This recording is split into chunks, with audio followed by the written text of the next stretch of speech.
بسم اللہ الرحمن الرحیم الحمدللہ رب العالمین والصلاة والسلام علی اشرف الانبیاء والمرسلین سیدنا و مولانا و ملجانا و مأوانا و حبیبنا و طبیب قلوبنا سیدنا و مولانا محمد المصطفیٰ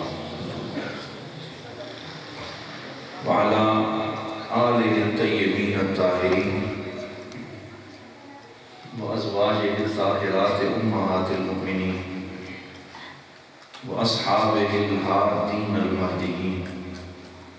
وأولياء أمته وعلماء ملته أجمعين أما بعد فأعوذ بالله من الشيطان الرجيم بسم الله الرحمن الرحيم قال الله تبارك وتعالى في القرآن المجيد والفرقان الحميد يستخفون من الناس ولا يستخفون من الله وهو معهم إذ يبيتون ما لا يرضى من القول وقال في مقام آخر وقل اعملوا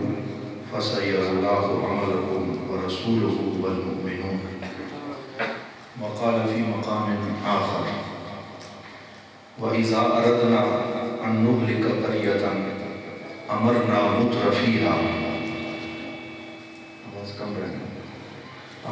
مترفيها ففسقوا فيها فحق عليها القول ودمرناها تدميرا صدق الله مولانا العظيم وبلغنا رسوله النبي الكريم ونحن على ذلك لمن الشاهدين والشاكرين والحمد لله رب العالمين. سارے دوست مل کے حضور کی بارگاہ میں ہدیہ درود و سلام پڑھ رہے ہیں. الصلاۃ والسلام علی سیدنا رسول اللہ وعلی آلہ وصحبہ یا سیدنا حبیب اللہ. الصلاۃ والسلام علیک یا سیدی یا رحمۃ للعالمین وعلی آلہ وصحبہ یا سیدی یا شفیع المذنبین. لائق عزت و تکریم برادر محترم حضرت علامہ مولانا حافظ اعجاز احمد صاحب میزبان محفل، جناب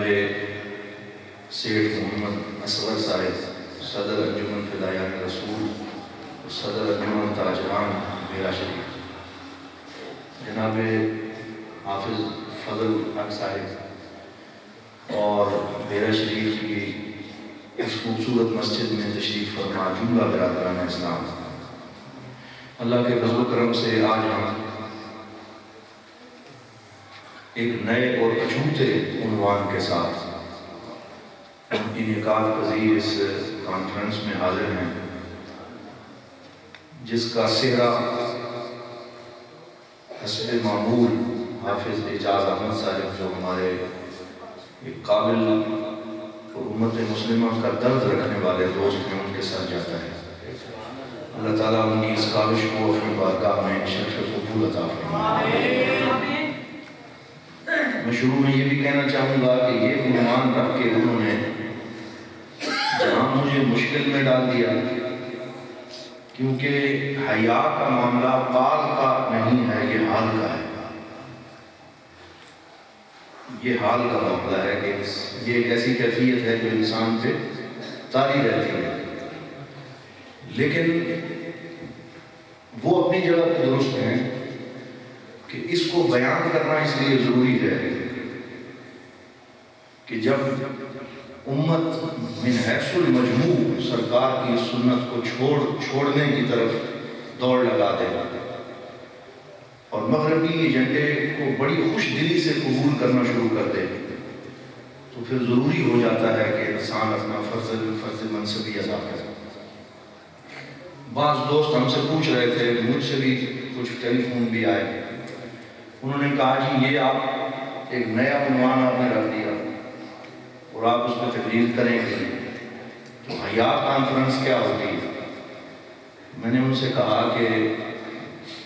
آپ بیرا کے رہنے والے ہیں اور بیرا شہر کے باہر یہ بند آپ نے کیوں بنایا ہوا ہے؟ جس پہ اتنا لاکھوں روپے کا خرچ آتا ہے، پتھر لگاتے ہو، بند بناتے ہو، کیوں بناتے ہو؟ کہنے لگا یہ سیلاب سے بچنے کے لیے۔ ظاہری بات ہے کہ سیلاب اگر بند نہ ہو، سیلاب آئے شہر کو بہا کے لے جائے، تو تم اپنے ان شہروں پہ یہ مادی اور مٹیریلسٹک بند بناتے ہو۔ اسی طرح نظریات کے بھی شہر ہوتے ہیں، اور اگر نظریات کو حفاظت کرنے کے لیے یہ نظریے کے بند تعمیر نہ کیے جائیں تو یورپ والے پورا عقیدہ اڑا کے لے جائیں۔ تو اس لیے ضروری ہے کہ جس طرح شہروں کے گرد بند بنا رہے ہیں، اپنے عقیدوں کے گرد بھی یہ بند تعمیر کیے جائیں، اور یہ بند اسلام نے تعمیر کر دیا ہوا ہے۔ سرکار دو عالم صلی اللہ علیہ وسلم نے اس کی بنیاد اتنی مضبوط رکھ دی ہے کہ ہمیں اب نئی بنیاد کی ضرورت نہیں ہے، لیکن ضرورت اس امر کی ہے کہ وہ باتیں جو حضور فرما گئے وہ ہم بھول چکے ہیں، ہم امت کو پھر سے وہ یاد کروائیں، وہ بھولا ہوا سبق پھر سے یاد کروائیں۔ اور یہ اس حدیث پاک پہ عمل ہے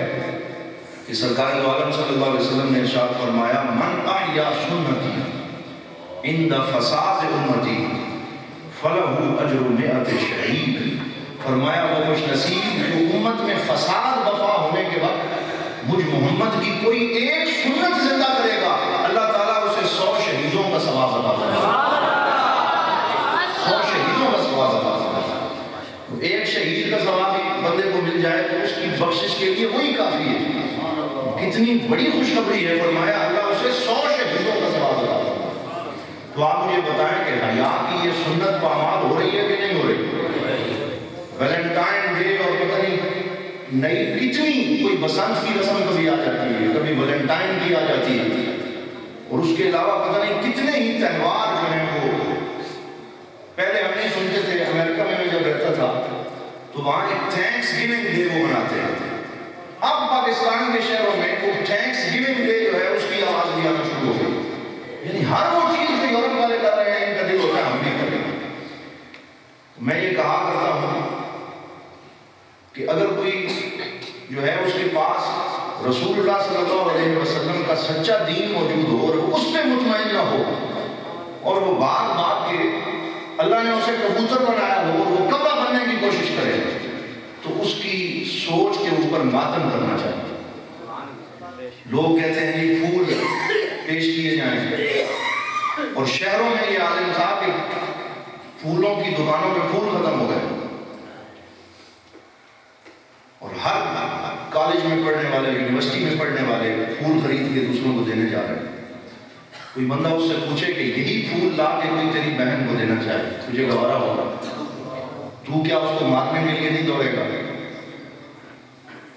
کیا جواب ہوگا تیرے پاس؟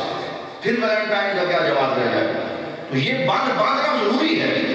امت کو پھر سے یہ یاد کروانا ضروری ہے۔ جیسے اب شکیل احمد بریڑی کو ہم ان کو خراج تحسین پیش کرتے ہیں، بہت عمدہ طریقے سے سرکار کی سیرت کے کچھ پہلو شاعری میں دیتے ہیں۔ میں آپ کو حضور کی ایک حدیث یہاں یاد کرواتا ہوں پھر سے۔ سرکار دو عالم صلی اللہ علیہ وسلم کے پاس ایک جوان آیا، مشہور حدیث پاک ہے، بخاری شریف میں آ گیا، اور اس نے آ کے کہا، بڑا عجیب سوال کیا، اور کیا بھی مسجد کے اندر۔ اس نے کہا اذن لی فی الزنا، نعوذ باللہ، کہ یا رسول اللہ باقی سارے کام میں کرتا رہوں گا، آپ مجھے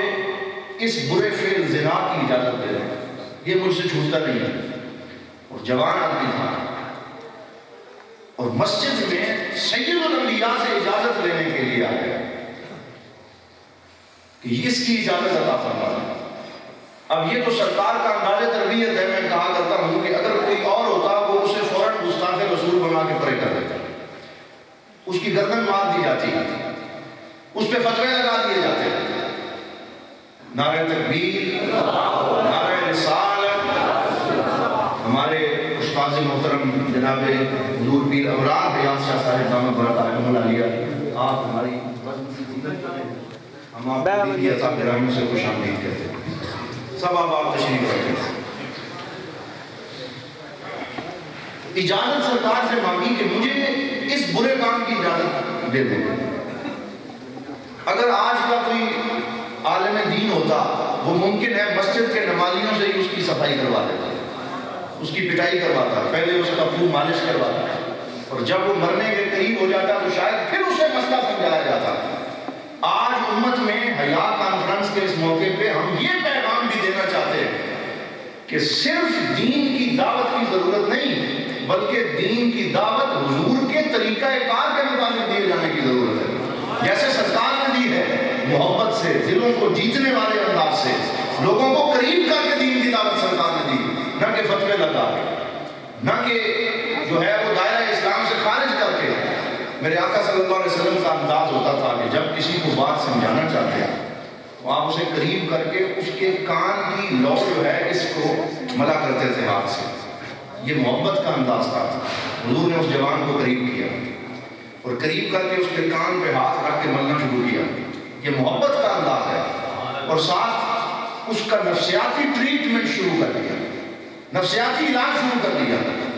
فوراً یہ نہیں کہا کہ تو گستاخ ہو گیا یا تو نے کتنی بڑی بات کر دی، کہا ہے میرے نوجوان، ہے میرے بیٹے، ہے میرے امتی، مجھے یہ بتا کہ جس کام کی اجازت تو مجھ سے مانگ رہا ہے، کیا تیری والدہ ہے؟ یا رسول اللہ ہے۔ فرمایا اتحبہ لأمک، کیا تو یہ پسند کرتا ہے کہ یہ عمل جو ہے اس کو تیری والدہ کی طرف منسوب کیا جائے؟ لا یا رسول اللہ، فداک امی و ابی، میرے ماں باپ آپ پہ قربان ہو جائے، میں تو ایسا سوچ بھی نہیں سکتا۔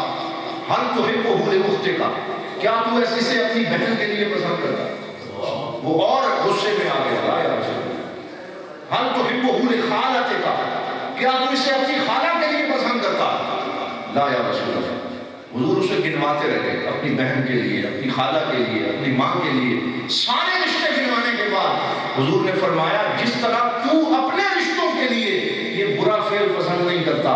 ہاں قضا لا یحبون الناس لأقاربہم، اسی طرح لوگ بھی اپنے رشتہ داروں کے لیے یہ پسند نہیں کرتے۔ یہ نفسیاتی علاج کرنے کے بعد پہلے حضور نے اس کا نفسیاتی علاج کر دیا، پھر سرکار نے اس کے سینے پہ ہاتھ رکھا اور ہاتھ رکھ کے فرمایا اللہم طہر قلبہ من الدنس واغفرہ، یا اللہ اب میں تیرا پیارا حبیب محمد تجھ سے دعا کرتا ہوں میرے اس نوجوان امتی کے سینے کو پاک بھی کر دے، اس کے گناہوں کو معاف بھی کر دے۔ یہ علاج ہے اور یہ حضور کا اسلوب دعوت ہے۔ فرمایا یا اللہ اب اس کے دل کو پاک کر دے، اب اس کو صاف کر دے۔ اور صحابہ کہتے ہیں کہ وہی جو اتنا برا نیت لے کے سرکار کے پاس آیا تھا، ہم دیکھتے تھے کہ وہی نوجوان ہمیں نماز کی پہلی صف میں نظر آتا اور پکا عاشق رسول بن گیا۔ ہمیں اس اسلوب کی ضرورت ہے، اس دعوت کے طریقہ کار کی ضرورت ہے کہ محبت سے دل جیت لیے جائیں۔ پیر نصیر الدین نصیر صاحب لکھا کرتے تھے، آپ فرماتے کہ ایک تکلم، ایک محبت، ایک نگاہ بندہ نواز، اس سے بڑھ کر دل کی قیمت جلوہ جانا کیا کہتی ہے کہ اگر آپ کسی کو ایک محبت سے دیکھ لیں، نگاہ بندہ نواز اسے عطا کر دیں، لہجے میں اگر رس ہو تو دو بول بہت ہیں، انسان کو رہتی ہے محبت کی زبان کا۔ یہ حضور کا انداز تربیت ہے۔ تو اس لیے یہ بے حیائی کے یہ نمونے ایسا نہیں ہے کہ دور نبوی میں کچھ لوگ جو نئے نئے اسلام میں داخل ہوئے ایسی سوچ ان کی بھی تھی، کیونکہ یہ اصل میں تو جاہلیت الاولیٰ سے یہ تصور آ رہا ہے۔ قرآن نے کہا وَلَا تَبَرَّجْنَ تَبَرُّجَ الْجَاهِلِيَّةِ الْأُولَىٰ، کہ وہ تم بناؤ سنگار اور بے حیائی ایسی نہ کرو جیسے پرانے جاہلیت کے زمانے کے لوگ کیا کرتے تھے۔ لیکن جس طرح سرکار نے ان کے دماغوں کا علاج کر کے ان کو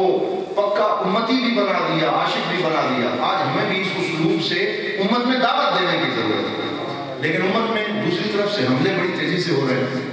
لوگ ہر آنے والے نئے فیشن کو قبول کرنے کے لیے تیار ہیں، کیونکہ ان کی تربیت نہیں ہوئی، کیونکہ وہ دین سے دور ہو چکے ہیں۔ اور اب تو اتنے شدید حملے ہو رہے ہیں، بعض لوگ ایسے بھی ہیں جو ویلنٹائن ڈے کو قبول کرنے کے لیے تیار ہیں، اور ہر آنے والے نئے فیشن وہ کہتے ہیں یہ چھوڑے بچے ہیں، آپ مولوی بچوں پہ سختی کرتے ہیں، کیسی بات کرتے ہو، 4 دن ان کی جوانی ہے، ان کو کھیلنے دو پھر یہ ٹھیک ہو جائیں گے، بوڑھے ہو کے نمازیں پڑھنی، اس طرح کی بات کی جاتی ہے۔ ایک نئی مینٹل اپروچ ہے، آزاد خیالی ہے، جو پرویز مشرف ہمیں تحفے میں دے کے چلا گیا اور آج تک امت اب اس کو بھگتتی چلی جا رہی ہے۔ اور قائد اعظم رحمۃ اللہ تعالیٰ علیہ کے بارے میں سیکولرزم کے خیالات کو عام کیا جا رہا ہے، یہ پوری سوچی سمجھی سازش ہے، لیکن یہاں ہم ملک پاکستان کی حکومت کو ضرور خراج تحسین پیش کریں گے کہ جس نے اس دفعہ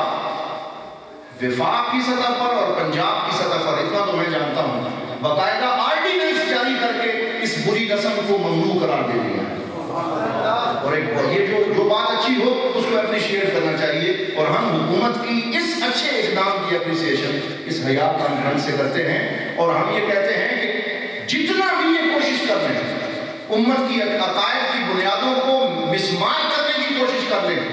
قائد اعظم کے بارے میں غلط افکار دینے کی کوشش کر لیں، علامہ اقبال کی فکر کو دھندلانے کی کوشش کر لیں، پاکستان ہمیں سرکار کے قدموں کے صدقے ملا ہے، اس میں انشاءاللہ کبھی بھی ان کی یہ کوششیں کامیاب نہیں ہو سکتی، یہ ناکام ہو۔ میں گزشتہ دنوں ایک کورس کر رہا تھا، وہاں وہ کہنے لگے جی قائد اعظم ہم برگر کھاتا تھا، قائد اعظم سیکولر تھا، آپ نے اس کو بڑا سنی بنا کے پیش کر دیا۔ میں شروع میں ایک بات یہ بھی کرنا چاہتا ہوں، حضرت قائد اعظم رحمۃ اللہ تعالیٰ علیہ نے ہمیں یہ تو پاکستان دیا تھا جس میں آج ہم حیات کی بات کر رہے ہیں، اسلامی اقدار کی بات کر رہے ہیں، قائد اعظم اور علامہ اقبال نے اسی لیے ہمیں یہ لے کے دیا تھا کہ یہاں ہم آزادانہ طور پہ اپنے دین کی پریکٹس کر سکیں۔ میں نے حضرت قائد اعظم رحمۃ اللہ تعالیٰ علیہ کی سیرت میں یہ بات پڑھی کہ جب آپ زیارت والے اپنے مکان میں رہتے تھے، یہ کوئٹہ میں جس کو ظالموں نے دھماکے کے ذریعے اڑا کے پورا گھر ختم کر دیا، تو وہاں پہ آپ کا جو اردلی تھا اور جو خادم تھا وہ کہتا ہے کہ حضرت قائد اعظم رحمۃ اللہ تعالیٰ علیہ جب وہاں زیارت میں آتے تو رات 9 بجے کے بعد ہمیں آپ کے کمرے میں جانے کی اجازت نہیں ہوتی، کمرہ بند ہو جاتا ہے۔ یہ بات میں آپ سے اس لیے عرض کر رہا ہوں کہ جو سیکولر طبقہ ہے، جو لبرل پاکستان چاہتا ہے، جو پاکستان میں فحاشی اور عریانی کے اڈے دیکھنا چاہتا ہے، وہ بات قائد اعظم سے شروع کرتے ہیں کہ جس نے بنایا تھا نعوذ باللہ اس کا کوئی دین ایمان نہیں تھا تو تم کیسی بات کرتے ہو، اور یہیں سے غلط فہمی پیدا کرتے ہیں۔ آپ اپنی اس فکر کو بالکل واضح کر دیں۔ ایک مثال دے رہا ہوں، ویسے تو بہت سی مثالیں ہیں۔ وہ اردلی جو خادم تھا وہ کہتا ہے کہ 9 بجے کے بعد ہمیں اجازت نہ ہوتی، سردیوں کی رات تھی، آپ اندر چلے گئے، کمرے کا دروازہ بند ہو گیا، ہمیں رات 10-11 بجے کے قریب اندر سے ٹھک ٹھک کی آواز آنا شروع ہوئی، جیسے کہ کوئی ہتھوڑے سے ضرب لگا رہا ہے۔ ہم پریشان ہو گئے کہ قائد اعظم کو کوئی تکلیف تو نہیں ہے، اور اندر جا بھی نہیں سکتے تھے کیونکہ منع ہے۔ تو ہم نے ایک ترکیب سوچی بالآخر کہ ہم ایک سیڑھی لگا کے روشن دان سے دیکھتے ہیں کہ اندر سے یہ آواز کیوں آ رہی۔ وہ کہتے ہیں جب سیڑھی لگا کے ہم نے دیکھا تو وہ قائد اعظم جس کو یہ سیکولر کہتے ہیں، لا دین کہتے ہیں، سردیوں کی رات میں کوئٹہ اور زیادت کی سخت سردی کے اندر جو لباس آپ نے پہنا ہوا تھا پینٹ شرٹ وہ اسی طرح موجود ہے، جو بوٹ پہنے ہوئے تھے بڑے وہ بھی نہیں اتارے، اور آپ ایک کرسی پہ بیٹھ کے قرآن کھلا ہوا ہے اور اس قرآن کو انگلش ٹرانسلیشن کے ساتھ پڑھ رہے ہیں، 4-5 قرآن کی آیتیں پڑھتے ہیں، پھر اس کا انگلش کا ترجمہ پڑھتے ہیں، اور اس کے بعد اپنے کمرے میں جس کا لکڑی کا فرش ہے اس کمرے میں ٹہلنا شروع کر دیتے ہیں تاکہ قرآن کی جو آیتیں پڑھی ہیں ان میں تدبر اور غور و فکر کریں، اور تھوڑی دیر بوٹوں کی وہ آواز آتی رہتی ہے، اور پھر تھوڑی دیر کے بعد نئی آیات پڑھتے ہیں، پھر کھڑے ہو کے ان پہ غور و فکر کرنا شروع کر دیتے ہیں۔ کوئی سیکولر آدمی جو ہے وہ رات میں، لوگ تو نماز نہیں پڑھتے اور وہ رات ساری جاگ کے قرآن میں غور و فکر کرے، ایسے خوش نصیبوں کو ہی قرآن کریم کی دولت اور پاکستان کا تحفہ دیا جاتا ہے۔ حضرت قائد اعظم نے جب اسٹیٹ بینک کی پہلی تقریر کی تھی، یہ بھی بہت بڑا جواب ہے ان سیکولر کا دعویٰ کرنے والوں کا، آپ نے اس میں کہا تھا، اور یہ آن ریکارڈ چھپی ہوئی ہے، آپ نے اس میں کہا تھا کہ لوگ یہ کہتے ہیں، اور مجھ سے لارڈ ماؤنٹ بیٹن اور یہ جو انگریز ہیں انہوں نے مجھ سے یہ پوچھا ہے کہ تم پاکستان کا آئین کیوں نہیں بنا رہے، کانسٹیٹیوشن آف پاکستان کا اعلان کیوں نہیں کر رہے؟ 1948 ہو چکا تھا، 1947 میں پاکستان بنا۔ آپ نے کہا میں نے اسے 2 ٹوک انداز میں کہہ دیا ہے، ہمیں کوئی نیا آئین بنانے کی ضرورت نہیں، ہمارا آئین قرآن و سنت ہے جو ہمارے نبی 1400 سال پہلے لے کے آئے تھے۔ یہ قائد اعظم کی اسپیچ کے اندر بات موجود ہے۔ تو پھر کیوں لوگ قائد اعظم پاکستان کی بات کرنا چاہتے ہیں۔ حضرت علامہ اقبال رحمۃ اللہ تعالیٰ علیہ جن کے بارے میں غلط نظریات پیش کیے جاتے ہیں، حیات کے عنوان سے انہوں نے کیا لکھا، میں یہاں ایک کوٹیشن ان کا بھی آپ کو دے دینا چاہتا ہوں، اور اس کو حضور ضیاء الامت رحمۃ اللہ تعالیٰ علیہ نے جب کلیۃ الغوثیہ للبنات کی بنیاد رکھی تو آپ نے یہ شعر وہاں پہ لکھا کہ میں کلیہ کیوں بنا رہا ہوں، جب اس کے مقاصد لکھے کہ امت مسلمہ کی بیٹیوں سے حیا کا پردہ چھیننے کی کوشش کی جا رہی ہے، ان کو اللہ اور اس کے رسول کے پیغام سے دور کرنے کی کوشش کی جا رہی ہے، اور میں یہ کلیہ اس لیے بنا رہا ہوں کہ امت مسلمہ کی بیٹیوں کو پھر سیدہ فاطمہ الزہرا کی سیرت سکھائی جائے، پھر ان کو دین کا پیغام سکھایا جائے۔ تو آپ کہتے ہیں، پھر آپ نے یہ اس میں لکھا کہ حضرت علامہ اقبال رحمۃ اللہ تعالیٰ علیہ آپ کا ایک شعر اس کا حوالہ دیا کہ علامہ فرماتے ہیں، اگر پندے ز درگش پذیری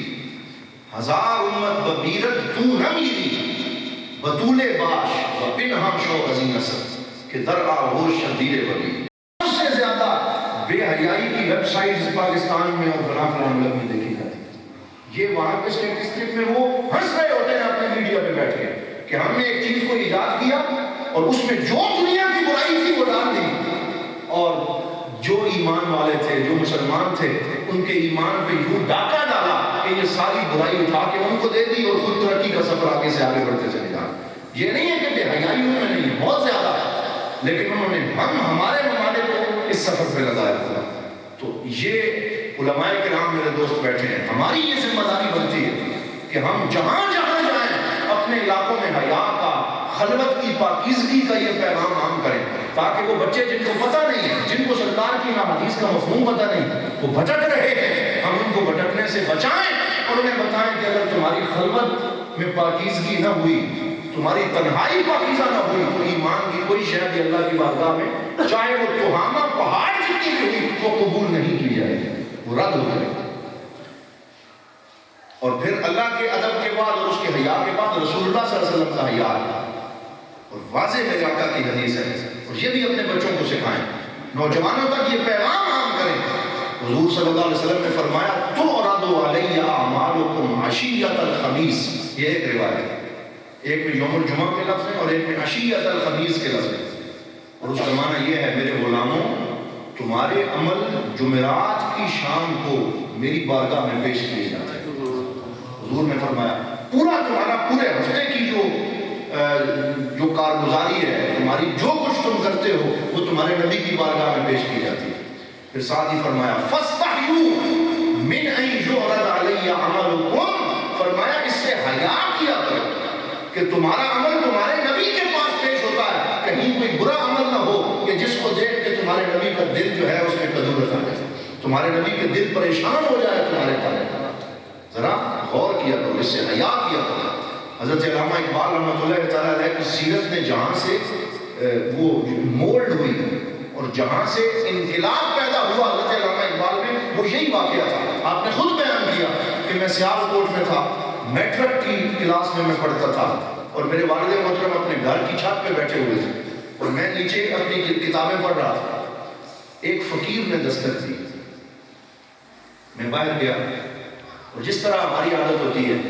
اقبال کہتے ہیں میں نے اسے کہا کہ جاؤ، وہ کہہ رہا تھا اللہ کے نام پہ دے دو، حضور کے نام پہ دے دو، اور میں نے کہا جاؤ میں پڑھ رہا ہوں بابا تنگ نہ کرو چلے جاؤ، وہ نہ گیا۔ پھر اس نے مانگا، میں نے پھر اسے جھڑکا، اور جب اس نے بہت زیادہ ضد کی تو میں نے رکھ کے ایک تھپڑ جو ہے اس کے منہ پہ مار دیا۔ یہ اقبال نے خود لکھا، اور اس کی آنکھوں سے آنسو جاری ہو گئے اور وہ واپس مڑ گیا۔ اور جب میں اپنے گھر کی کنڈی لگا کے پیچھے مڑا تو میں نے دیکھا کہ میرے والد محترم چھت پہ کھڑے ہو کے یہ ماجرا دیکھ رہے ہیں، اور ان کی آنسو اتنے زیادہ بہ رہے ہیں کہ پوری داڑھی تر ہو کے کپڑے بھی تر ہو گئے، ہچکی بنی ہوئی ہے۔ میں کانپ گیا، میں نے اپنے والد محترم سے پوچھا آپ کیوں رو رہے ہیں؟ انہوں نے کہا تو نے تو اس فقیر کو تھپڑ مارا ہے، میں اپنے آپ کو سرکار کی کچہری میں محسوس کر رہا ہوں کہ اگر میرے نبی نے مجھ سے پوچھ لیا کہ تو نے اپنے بیٹے کی تربیت کیسی کی تھی کہ اسے میرے امتی سے بات کرنے کا سلیقہ بھی نہیں ہو سکتا، یعنی میں یہ سوچ رہا ہوں کہ اگر میرے نبی نے مجھ سے پوچھ لیا کہ تو نے اپنے بیٹے کی تربیت کیسے کی، تو آپ بھی سوچیں جو والد ہے وہ سوچے کہ نبی پاک کا سامنا ہونا ہے اور حضور پہ عمل پیش ہوتا ہے، سرکار پوچھیں گے کہ تم اپنے بچوں کی تربیت کیسے کی، انہیں حیا سکھائی یا نہیں سکھائی؟ تب علامہ اقبال نے اپنا یہ مشہور شعر لکھا جس پہ میں اپنی گفتگو ختم کر رہا ہوں۔ انہوں نے فرمایا تو غنی از ہر دو عالم من فقیر، اے اللہ تو غنی ہے اور اس جہان میں میں فقیر ہوں، تو غنی از ہر دو عالم من فقیر، روز محشر عذر ہائے من پذیر، اور قیامت کے دن میرے عذر قبول کر لینا، میرا حساب نہ لینا۔ تو غنی از ہر دو عالم من فقیر، روز محشر عذر ہائے من پذیر، گر تو می بینی حسابم ناگزیر، از نگاہ مصطفیٰ پہ ناظرین۔ یا رسول اللہ، اے اللہ اگر قیامت کے دن میرا حساب لینا ہی ہوا تو پھر میری عرض یہ ہے کہ میرے نبی کی آنکھوں کے سامنے نہ لینا، کہ یہ اقبال کو ان کے والد نے سبق پڑھایا تھا تو اقبال کو یاد آیا کہ میرے نبی کی آنکھوں کے سامنے نہ لینا، کہ حضور کے سامنے رسوا ہوتے ہوئے میں اپنے آپ کو نہیں دیکھ سکتا۔ تو حیا یہ ہے کہ اللہ کا حیا پیدا کرے، رسول اللہ صلی اللہ علیہ وسلم کی محبت اور ان کا حیا پیدا کرے۔ اگر ان دو ہستیوں کا حیا پیدا ہو گیا تو پانی ہمیشہ پہاڑ سے نیچے آتا ہے، پانی ہمیشہ اوپر سے نیچے آتا ہے۔ اگر دو ان ہستیوں کا حیا پیدا ہو گیا تو پھر حیا کا پانی تمہارے دل پہ اترنا شروع ہو جائے گا، پھر یہ برسات اور برکھا برسے گی، پھر والد کا حیا ہوگا، والدہ کا حیا ہوگا، بہن بیٹی کا حیا ہوگا، پھر امت مسلمہ کی بیٹی کی نظر میں حیا پیدا ہوگا۔ شرط یہ ہے کہ اللہ اور اس کے رسول کی بارگاہ میں جواب دہی کا تصور پیدا کیا جائے۔ دعا ہے اللہ تعالیٰ، میں نے آپ کا طویل ٹائم لیا ہے، اللہ تعالیٰ جو باتیں میں نے کی ہیں ان پہ مجھے اور آپ سب کو عمل کرنے کی توفیق عطا فرمائے۔ وآخر دعوانا